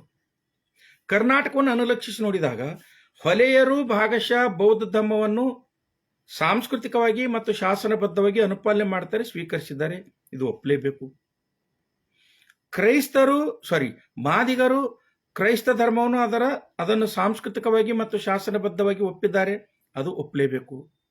ಇಲ್ಲಿ ಎರಡು ಚಿಂತನೆ ಮಾಡತಕ್ಕಂಥ ಅಂಶ ಏನೆಂದರೆ, ಒಳ ಮೀಸಲಾತಿಯ ಗಣತಿ ನಮೂನೆಯಲ್ಲಿ ಧರ್ಮದ ಕಾಲಂ ಇರದೇ ಇದ್ದ ಪ್ರಯುಕ್ತ ಧರ್ಮಾಂತರಗೊಂಡಿರ್ತಕ್ಕಂಥ ಕ್ರೈಸ್ತ ಮಾದಿಗರು ಕೂಡ ಮಾದಿಗ ಅಂತೇಳಿ ಗಣತಿಯಲ್ಲಿ ಬರೆಸಿರ್ತಕ್ಕಂಥದ್ದು. ಆದ್ದರಿಂದ ಅವರ ಸಂಖ್ಯೆ ಒಂದಿಷ್ಟು ವಿಪರೀತವಾಗಿ ಏರಿಕೆಯಾಗಿರ್ತಕ್ಕಂಥದ್ದು. ಅದೇ 1990 ಕಾಯ್ದೆಯ ಪ್ರಕಾರ ಧರ್ಮ ಪರಿವರ್ತನೆಗೊಂಡಿರ್ತಕ್ಕಂಥ ಹೊಲೆಯರು, ಬೌದ್ಧ ಧರ್ಮಕ್ಕೆ ಧರ್ಮ ಪರಿವರ್ತನೆಗೊಂಡಿರ್ತಕ್ಕಂಥ ಹೊಲೆಯರು, ಅವರು ಬೌದ್ಧರಾಗಿದ್ದರೂ ಕೂಡ ಅವರು ಹೊಲೆಯರಂತ ಬರೆಸಲು ಅವಕಾಶ ಕಲ್ಪಿಸಿದೆ. ಆದರೆ ಕ್ರೈಸ್ತ ಧರ್ಮಕ್ಕೆ ಮತಾಂತರಗೊಂಡಿರ್ತಕ್ಕಂಥ ಮಾದಿಗರನ್ನು ಮಾದಿಗ ಎಂದು ದಾಖಲಿಸಲು ಅವಕಾಶ ಇಲ್ಲ. ಸೊ ಈ ಹಿನ್ನೆಲೆಯಲ್ಲಿ ಬಹುಶಃ ಕಾಣದ ಕೈ ಈ ನಮೂನೆಯನ್ನು ತಯಾರು ಮಾಡಿದೆಯೋ ಅಥವಾ ಉದ್ದೇಶಪೂರ್ವಕವಾಗಿ ಧರ್ಮಾಂತರಗೊಂಡಿರ್ತಕ್ಕಂಥ ಕ್ರೈಸ್ತರನ್ನು ಮಾದಿಗರ ಪಟ್ಟಿಯಲ್ಲಿ ಸೇರಿಸಲು ಷಡ್ಯಂತ್ರ ಪೂರ್ವಕ ಇದನ್ನು ಮಾಡಿದರು, ಗೊತ್ತಿಲ್ಲ. ಅದಕ್ಕಾಗಿ ಇದನ್ನು ಕೂಡ ನಾವು ಸೂಕ್ಷ್ಮವಾಗಿ ಪರಿಗಣಿಸಬೇಕಾಗುತ್ತದೆ. ಇನ್ನು ಮೂರನೇ ವಿಷಯ ಏನಂದರೆ, ಈ ಆಂಧ್ರ ಪ್ರದೇಶದಲ್ಲಿ criminal petition number 7114/2022 Akkala Ramareddy versus state of Andhra ಪ್ರದೇಶದಲ್ಲಿ ಏಪ್ರಿಲ್ 30ನೇ ತಾರೀಕು ಒಂದು ಜಜ್ಮೆಂಟ್ ಆಯಿತು. ಏನಂತ ಜಜ್ಮೆಂಟ್ ಇತ್ತು ನೋಡಿ, ಮೀಸಲಾತಿ ಗಣತಿ ನಡೆದಿದೆ, ಆರಂಭಗೊಂಡಿದೆ, ನಡೀತಾ ಇದೆ. ಏತನ್ ಮಧ್ಯೆ ಆಂಧ್ರ ಹೈಕೋರ್ಟ್ದಿಂದ ಒಂದು ಜಜ್ಮೆಂಟ್ ಆಯಿತು. ಏನಂತ ನೋಡಿ, ಇನ್ನೊಂದ್ಸರಿ ಕ್ರಿಮಿನಲ್ ಪಿಟಿಷನ್ ನಂಬರ್ 7114/2022. ಇದು ಡೇಟ್ ಜಜ್ಮೆಂಟ್ ಯಾವತ್ತಾಯ್ತು? 30ನೇ ಏಪ್ರಿಲ್ 2025. ಏನಂತ ಜಜ್ಮೆಂಟ್ ಆಯ್ತಂದ್ರೆ, ಕ್ರೈಸ್ತ ಧರ್ಮಕ್ಕೆ ಮತಾಂತರಗೊಂಡಿರ್ತಕ್ಕಂಥ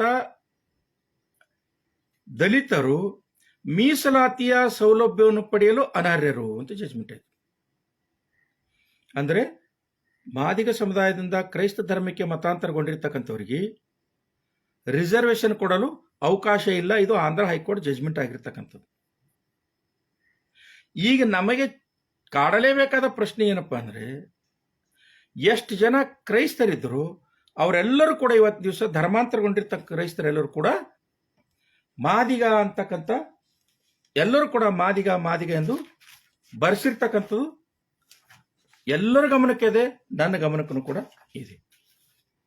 ಇನ್ನು ಇಲ್ಲಿ ಇನ್ನೊಂದು ಮುಖ್ಯವಾಗಿರ್ತಕ್ಕಂಥ ವಿಷಯ, ಮಾದಿಗ ಸಮುದಾಯದವರು ಕ್ರೈಸ್ತರಾಗಿ ಸರ್ಕಾರದಿಂದ ಸಿಗತಕ್ಕಂಥ ಸೌಲಭ್ಯಗಳನ್ನು ಪಡೆದಿದ್ದಾರೆ ಇಷ್ಟು ದಿವಸ. ಹೀಗೆ ಕ್ರೈಸ್ತರೆಂದು ಇದ್ದಾಗ್ಯೂ ಮಾದಿಗೆ ಎಂದು ಬಳಸುವುದರ ಮೂಲಕ ಮಾದಿಗ ಸಮುದಾಯದ ಮೀಸಲಾತಿಯನ್ನು ಕೂಡ ಕಬಳಿಸುವ ಸಲುವಾಗಿ ಈ ಗಣತಿಯಲ್ಲಿ ಅವರು ತಮ್ಮ ಧರ್ಮ ಮತ್ತು ಧರ್ಮವನ್ನು ಬಿಟ್ಟು ಜಾತಿಯನ್ನು ಮಾದಿಗ ಅಂತ ಬಳಸಿರ್ತಕ್ಕಂಥದ್ದು. ಇನ್ನು ದಲಿತ್ ಇದೊಂದು ಡಾಕ್ಯುಮೆಂಟ್ರಿ ಇದೆ. ಇದು ಯಾರು ಮಾಡೋದು? ನಾನು ಮಾಡೋದಲ್ಲ. Dalit Christians in search of justice. Dalit ಕ್ರಿಶ್ಚಿಯನ್ರ ನ್ಯಾಯಕ್ಕಾಗಿ ಒಂದು ಸಮೀಕ್ಷೆಯನ್ನು ಕೈಗೊಳ್ತಾರೆ. ಇದು ಯಾರು ಕೈಗೊಂಡ್ರ ಸಮೀಕ್ಷೆ ಅಂದರೆ, ಈ ಡಾಕ್ಯುಮೆಂಟ್ರಿ ಮಾಡಿರ್ತಕ್ಕಂಥವ್ರು ಡಿ ಮನೋಹರ್ ಚಂದ್ರ ಪ್ರಸಾದ್ ಅಂತಕ್ಕಂಥವ್ರು. ಇದನ್ನು ಎಲ್ಲಿ ಪ್ರಿಂಟ್ ಮಾಡಿದ್ದಾರೆ ಅಂದರೆ, ರಚನಾ ಪ್ರಕಾಶನ ಬೆಂಗಳೂರದವರು 2024ರಲ್ಲಿ ಈ ಡಾಕ್ಯುಮೆಂಟ್ರಿಯನ್ನು ಪ್ರಿಂಟ್ ಮಾಡಿದ್ದಾರೆ. ಈ ಡಾಕ್ಯುಮೆಂಟ್ರಿ ಏನು ಹೇಳ್ತಂದ್ರೆ, 2022ರಿಂದ 2024ರವರೆಗೆ ಕರ್ನಾಟಕದಾದ್ಯಂತ ಇರತಕ್ಕಂಥ ಪಾಸ್ಟರ್ಗಳು, ಫಾದರ್ಗಳು, ನನ್ಸು ಇವರೆಲ್ಲರೂ ಕೂಡ ಅವರ ಚರ್ಚ್ಗಳಲ್ಲಿ ಇರ್ತಕ್ಕಂಥ ದಾಖಲೆಗಳನ್ನು ಕ್ರೋಢೀಕರಣ ಮಾಡಿ ಈ ರಿಸರ್ಚ್ ಸೆಂಟರ್ ಕೊಡೋದ್ರ ಮೂಲಕ ಅವರ ಅಂಕಿ ಸಂಖ್ಯೆಯನ್ನು ಇದರಲ್ಲಿ ದಾಖಲೀಕರಣ ಮಾಡಿದ್ದಾರೆ. ಉದಾಹರಣೆಗಾಗಿ ಹೇಳ್ತೀನಿ ನಿಮಗೆ. 2023-24ರಲ್ಲಿ ದಾಖಲೆ ಇರತಕ್ಕಂಥ ಅಂಕಿ ಸಂಖ್ಯೆ ನೋಡಿ. ಕೋಲಾರದಲ್ಲಿ 2 ಲಕ್ಷ ನವಕ್ರೈಸ್ತರು ದಾಖಲೀಕರಣ ಆಗಿದ್ದಾರೆ. ಕಲಬುರಗಿಯಲ್ಲಿ 30,000 ಹೊಸ ಕ್ರೈಸ್ತರು ದಾಖಲಾಗಿದ್ದಾರೆ. ಯಾದಗಿರಿಯಲ್ಲಿ 60,000 ಹೊಸ ಕ್ರೈಸ್ತರು ದಾಖಲಾಗಿದ್ದಾರೆ. ಚಿಕ್ಕಬಳ್ಳಾಪುರದಲ್ಲಿ 60,000 ಕ್ರೈಸ್ತ ಧರ್ಮಕ್ಕೆ ಮತಾಂತರಗೊಂಡಿದ್ದಾರೆ. ತುಮಕೂರಿನಲ್ಲಿ 50,300. ಇದು ನಾನು ಹೇಳ್ತಾ ಇಲ್ಲ, ಇದು ಅವರ ಕ್ರೈಸ್ತ ಮಿಷನರಿ ಸರ್ವೆ ಮಾಡಿರ್ತಕ್ಕಂಥ ಸರ್ವೆ ರಿಪೋರ್ಟ್ ಇದೆ. ಆ ಸರ್ವೆ ಹೇಳ್ತಾ ಇದೆ. ಬೀದರ್ದಲ್ಲಿ 1,50,000 ಜನ ಕ್ರೈಸ್ತ ಧರ್ಮಕ್ಕೆ ಮತಾಂತರಗೊಂಡಿದ್ದಾರೆ. ನನ್ನ ಬೇಡಿಕೆ ಏನಪ್ಪಾ ಅಂದ್ರೆ, ಬೀದರ್ ಆಗಿರ್ಬೋದು, ಕೋಲಾರ ಆಗಿರ್ಬೋದು, ಕೋಲಾರದಲ್ಲಿ 2 ಲಕ್ಷ, ಬೀದರ್ದಲ್ಲಿ 1.5 ಲಕ್ಷ. ಮಾದಿಗ ಸಮುದಾಯದ ಸಮೀಕ್ಷೆಯಲ್ಲಿ ಮಾದಿಗೆ ಎಂದು ಬರೆಸಿರ್ತಕ್ಕಂಥ ಆ ಪಟ್ಟಿಯನ್ನು ಆಯಾ ಗ್ರಾಮದಲ್ಲಿರ್ತಕ್ಕಂಥ ಚರ್ಚ್ಗಳಲ್ಲಿ ತಾಳೆ ನೋಡಿ ಅವರ ಹೆಸರನ್ನು ಈ ಒಳ ಮೀಸಲಾತಿ ಸಮೀಕ್ಷೆಯಿಂದ ಹೊರಗಿಡಬೇಕು. ಇಲ್ಲದೆ ಹೋದರೆ ಆಂಧ್ರ ಪ್ರದೇಶದ ಕಂಟೆಂಪ್ಟ್ ಆಫ್ ಕೋರ್ಟ್ ಆಗುತ್ತೆ. ಅಂದ್ರೆ ಆ ಕಡೆ ಇಷ್ಟು ದಿವಸ ಕ್ರೈಸ್ತರೆಂದು ಸೌಲಭ್ಯ ಪಡೆದವರು ಇವತ್ತು ಶೆಡ್ಯೂಲ್ ಕಾಸ್ಟ್ ಎಂದು ಸೌಲಭ್ಯ ಪಡಿತಾರೆ. ಹೀಗಾದಾಗ ಮಾತ್ರ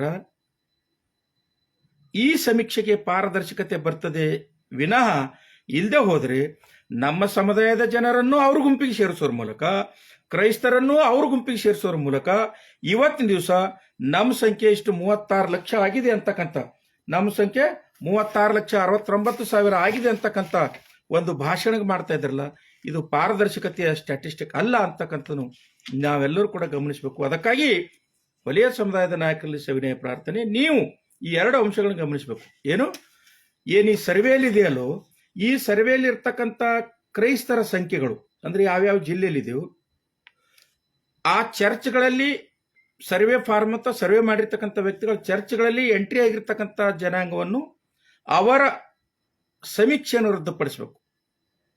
ಎರಡನೇದು ಏನು ಪರಯ್ಯ, ಪುಲಿಯ, ಬಾಕಡ್, ಏನು ಹೊಲೇರ್ ಇವನ್ನೆಲ್ಲ ಒಯ್ದು ಮಾದಿಗ ಸಮುದಾಯದಲ್ಲಿ ಸೇರಿಸಿದರಲ್ಲೂ ಈ ಗೆಜೆಟ್ಗಳು ಮತ್ತು ರಿಸರ್ಚ್ ಡಾಕ್ಯುಮೆಂಟ್ರಿಗಳ ಸರ್ಕಾರದ ದಸ್ತಾವೇಜುಗಳ ಪ್ರಕಾರ ಅವೇನು ವಲಯ ಸಂಬಂಧಿತ ಜಾತಿಗಳಿವೆಯೋ ಅವನ್ನು ವಲಯ ಸಂಬಂಧದಲ್ಲಿ ತರಬೇಕು. 2 ಇನ್ನೊಂದ್ಸರಿ ಹೇಳ್ತೀನಿ, ಏನು ವಲಯ ಸಂಬಂಧಿತ ಜಾತಿಗಳಾಗಿರ್ತಕ್ಕಂಥ ಪರಯ್ಯ, ಛಲವಾದಿ, ಚಾಂಡಾಲ, ಹೊಲೇರ್ ಇವೇನು ಒಯ್ದು ಮಾದಿಗ ಸಮುದಾಯದಲ್ಲಿ ಮಾದಿಗ ಪ್ರವರ್ಗದಲ್ಲಿ ಸೇರಿಸಿರಲು ಇವುಗಳ ಅಂಕಿ ಸಂಖ್ಯೆಯನ್ನು ವಲಯ ಸಮುದಾಯದಲ್ಲಿ ಸೇರಿಸಬೇಕು. ಎರಡನೇದು ಚರ್ಚ್ಗಳ ಈ ಸಮೀಕ್ಷೆಯ ಫಾರ್ಮ್, ಈ ಸಮೀಕ್ಷೆ ಡಾಕ್ಯುಮೆಂಟ್ರಿನ ಇಟ್ಕೊಂಡ್ಬಿಟ್ಟು ಎಷ್ಟು ಜನ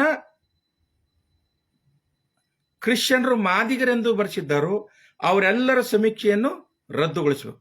ಅಂದಾಗ ಮಾತ್ರ ಇದು ನಿಷ್ಪಕ್ಷಪಾತವಾಗಿ ಮತ್ತು ಪ್ರಾಮಾಣಿಕವಾಗಿ ಸಮೀಕ್ಷೆ ಮಾಡಿದ ಹಾಗೆ ಆಗುತ್ತೆ. ಇಲ್ಲದೆ ಹೋದರೆ ಕುತಂತ್ರದಿಂದ, ವಾಮ ಮಾರ್ಗದಿಂದ ಮತ್ತು ಹೊಲೆಯರ ಪ್ರಾತಿನಿಧ್ಯವನ್ನು ಕಿತ್ತುಕೊಳ್ಳುವ ಸಲುವಾಗಿ ಈ ಸಮೀಕ್ಷೆಯನ್ನು ಇವರು ಹಾರಾಟ ಚೀರಾಟ ಮಾಡೋದ್ರ ಮೂಲಕ, ವಾಮ ಮಾರ್ಗದ ಮೂಲಕ ಮಾಡಿಸಿದ್ದಾರೆ ಅನ್ನೋದು ಮೇಲ್ನೋಟಕ್ಕೆ ಸಾಬೀತಾಗುತ್ತೆ. ಒಂದು ವೇಳೆ ಈ ಪರಯ್ಯ, ಚಾಂಡಾಲ, ಆದಿ ಕರ್ನಾಟಕ, ಹೊಲೆಯರ ಇವು ಮೂಲತಃ ಹೊಲೆಯ ಸಮುದಾಯಕ್ಕೆ ಬಂದಿದ್ದಾದರೆ ನಮ್ಮ ಜನಸಂಖ್ಯೆ ಅಂದ್ರೆ ಹೊಲೆಯರ ಜನಸಂಖ್ಯೆ ಎಷ್ಟಾಗುತ್ತೆ ಅಂದರೆ 38,47,696 ಆಗುತ್ತೆ. ಅಂದರೆ ಮಾದಿಗ ಸಮುದಾಯದಕ್ಕಿಂತಲೂ 2.5 ಲಕ್ಷ ಸಮುದಾಯ ವಾಸ್ತವಿಕ ಅಂಕಿ ಸಂಖ್ಯೆ ಹೊರಗೆ ಬರ್ತದೆ. ಒಂದು ವೇಳೆ ಇದರ ಬಗ್ಗೆ ವಲಯ ಸಮುದಾಯದವರು ಜಾಗೃತರಾಗದೇ ಹೋದರೆ 2 ಲಕ್ಷ ಅವರೇ ನಮ್ಗಿಂತಲೂ ಹೆಚ್ಚಿಗೆ ಮಾಡಿಕೊಂಡು ಎಲ್ಲ ಸೌಲಭ್ಯಗಳನ್ನು ಪಡೆಯೋದ್ರ ಮೂಲಕ ಮೇಲ್ಗಡೆ ಅವರು ಕಿತ್ಕೋತಾರೆ, ಕೆಳಗಡೆ ಶಿಫಾರಸಿನ ಮೂಲಕ ಕ್ಯಾರಿ ಫಾರ್ವರ್ಡ್ ಮಾಡಿ NFSC not fit suitable candidate ತೆಗೆದು ಇವ್ರು ಇಲ್ಲಿ ಮೂಲಿ ಗುಂಪು ಮಾಡ್ತಾರೆ, ಅವರು ಅಲ್ಲಿ ಮೂಲಿ ಗುಂಪು ಮಾಡ್ತಾರೆ. ಅದಕ್ಕಾಗಿ ನಾವು ಸರ್ಕಾರಕ್ಕೆ ಒತ್ತಾಯ ಮಾಡ್ತಕ್ಕಂಥದ್ದು, ಕ್ರೈಸ್ತ ಧರ್ಮದವರು ಮಾದಿಗ ಬರೆಸಿರ್ತಕ್ಕಂಥದ್ದನ್ನು ಕಟ್ ಮಾಡಬೇಕು. ನಮ್ಮ ಪರ್ಯಾಯವಾಗಿರ್ತಕ್ಕಂಥ ಜಾತಿಗಳನ್ನು ಮತ್ತೆ ವಲಯ ಸಮುದಾಯದಲ್ಲಿ ಸೇರಿಸಿ ಅದನ್ನು ಜನಗಣತಿ ಅದನ್ನು ಈ ಜಾತಿ ಗಣತಿಗೆ ಪರಿಗಣಿಸಬೇಕಂತೇಳಿ ಕೋರುತ್ತೇನೆ. ಇನ್ನು ಮುಖ್ಯವಾಗಿರ್ತಕ್ಕಂಥ 4ನೇ ವಿಷಯ ಏನೆಂದರೆ ಈ ಬೇಡ ಜಂಗಮ ವಿಷಯಕ್ಕೆ ಸಂಬಂಧಪಟ್ಟಿರ್ತಕ್ಕಂಥದ್ದು. ಬಹುಶಃ ನನಗೆ ತುಂಬಾ ಖೇದ ಅನಿಸ್ತದೆ. 1988ರಲ್ಲಿ ಒಂದು ಸರ್ಕಾರದ ಆದೇಶ ಆಗಿದೆ. 1988ರಲ್ಲಿ ಒಂದು ಸರ್ಕಾರದ ಆದೇಶ ಆಗಿದೆ. ಏನಂತ ಆದೇಶ ಆಗಿದೆ ಅಂದರೆ, ಈ ವೀರಶೈವ ಜಂಗಮರು ಅಥವಾ ಲಿಂಗಾಯತ ಜಂಗಮರು ಇವರು ಬೇಡ ಜಂಗಮರಲ್ಲ, ಇವರಿಗೆ ಬೇಡ ಜಂಗಮ ಪ್ರಮಾಣ ಪತ್ರ ಕೊಡಬಾರ್ದು ಅಂತ. ಆದರೆ ದುರದೃಷ್ಟಕರ ಸಂಗತಿ ಅಂದರೆ ಶಾಸಕ ಸಚಿವರಾಗಿರ್ತಕ್ಕಂಥ ರೇಣುಕಾಚಾರ್ಯ ಪೂರ ಕುಟುಂಬವೇ ಈ ನಕಲಿ ಬೇಡ ಜಂಗಮ ಪ್ರಮಾಣ ಪತ್ರ ಪಡೆದಿರ್ತಕ್ಕಂಥದ್ದು ನಾವು ಗಮನಿಸಿದ್ದೇವೆ. ಮತ್ತೆ ಅವರು ಅದನ್ನು ವಾಪಸ್ ಕೊಟ್ಟಿರ್ತಕ್ಕಂಥದ್ದು. ಆದರೆ ಅವರ ಅಣ್ಣ ಅಥವಾ ಅವ್ರ ತಮ್ಮ, ಅವರ ಸಹೋದರ ಇನ್ನೂ ವಾಪಸ್ ಕೊಡದೇ ಇರತಕ್ಕಂಥದ್ದು ದುರ್ದೈವದ ಸಂಗತಿ. ಎರಡನೇದು,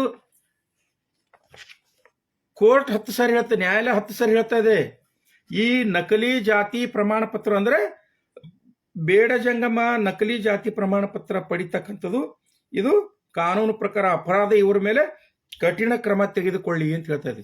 ಆದರೂ ಕೂಡ ಇವತ್ತಿನ ದಿವಸ ತಹಶೀಲ್ದಾರ್ಗಳಾಗಿರ್ಬೋದು, ಅಧಿಕಾರಿಗಳಾಗಿರ್ಬೋದು, ಯಾವುದೋ ದುರಾಶೆಗೂ ಅಥವಾ ಅಧಿಕಾರಗಂದ್ರೆ ಮೇಲ್ವರ್ಗದ ಜನರ ಅಥವಾ ಅಧಿಕಾರಿ ವರ್ಗದ ಒತ್ತಡಕ್ಕೂ ಮತ್ತೆ ಜಾತಿ ಪ್ರಮಾಣ ಪತ್ರ ಅಂದ್ರೆ ಬೇಡ ಜಂಗಮ ಜಾತಿ ಪ್ರಮಾಣ ಪತ್ರ ಕೊಡ್ತಾ ಇದ್ದಾರೆ. ಇದು ಕಲಬುರಗಿ ನೋಡಿ, ಇತ್ತೀಚಿನ ಒಬ್ಬ ಹೆಣ್ಮಗಳು ಸುಳ್ಳು ಜಾತಿ ಪ್ರಮಾಣ ಪಡೆದುಕೊಂಡು ಮತ್ತೆ ನೌಕರಿ